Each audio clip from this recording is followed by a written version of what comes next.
walking along here by the canal here, the Trent Mersey Canal I'm walking along by. And what I sometimes do when I'm walking, not so much on these dog walks, but sometimes when I'm walking in the street, I sometimes look a few paces ahead to some spot on the pavement, like a manhole cover or something like that, maybe a crack in the pavement, 20 or 30 feet ahead of me.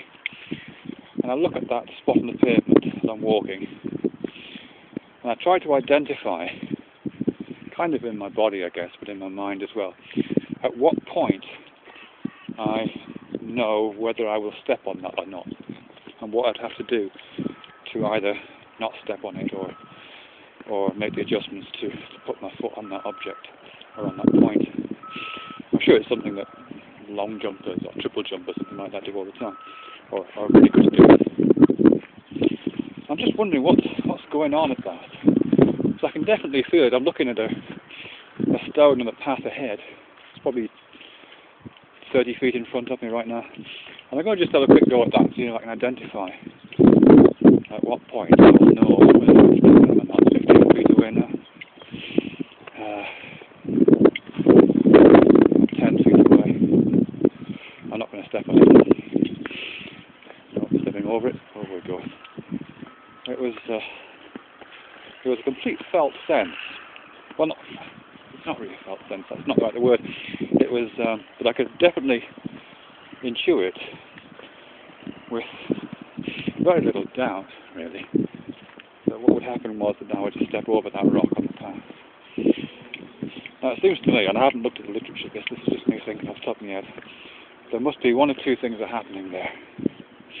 Either I'm looking at the rock, the light is bouncing off the rock into my eyes and being processed by parts of my brain, and then some calculation is happening.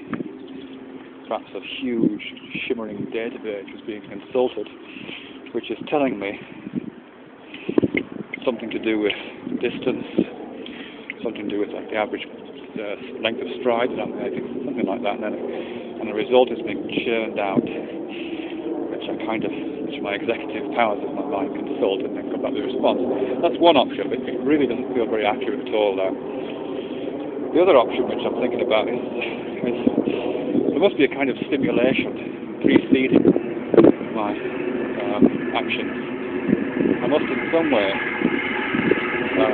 non-consciously, not consciously thinking of it, in some way I must be non-consciously imagining a few seconds into the future and guessing where my feet will fall in those seconds.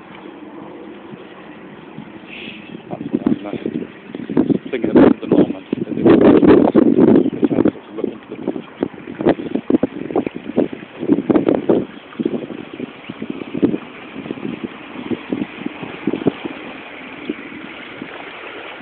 I guess if you're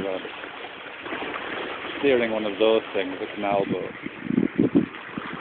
I don't know, would you have to simulate a more distant future or a shorter distant future, more proximal future?